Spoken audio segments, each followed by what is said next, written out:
16 ஆண்டு காலம் மத்தியிலே ஆட்சி அதிகாரத்தில் இருந்த கட்சி திமுக கட்சி.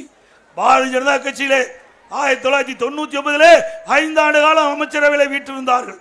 5 ஆண்டு காலம் திரு முரசொலி மாறன் அவர்கள் உடல்நிலை சரியில்லாம மருத்துவமனையில் சேர்க்கப்பட்டு ஓராண்டு செயல்பட முடியாமல் இருந்தாங்க.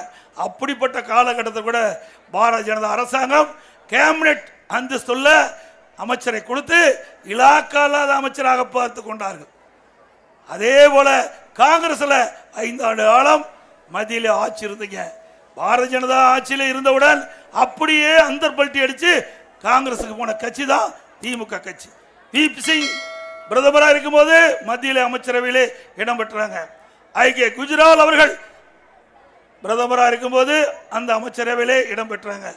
அதுக்கு திரு தேவகவுடா அவர்கள் பிரதமராக இருக்கும் போது அந்த அமைச்சரவை இடம் பெற்றாங்க. இப்படி 16 ஆண்டு காலம் மத்தியிலே ஆட்சி அதிகாரத்தை அனுபவித்து விட்டு தமிழ்நாட்டு மக்களை பற்றியே கவலைப்படாம, எந்த திட்டமும் தமிழ்நாட்டுக்கு கொண்டு வரப்படாம, எந்த நிதியும் தமிழ்நாட்டுக்கு கிடைக்கப்படாம மத்தியிலே ஆட்சி அதிகாரத்தை அனுபவித்த கட்சி திமுக கட்சி.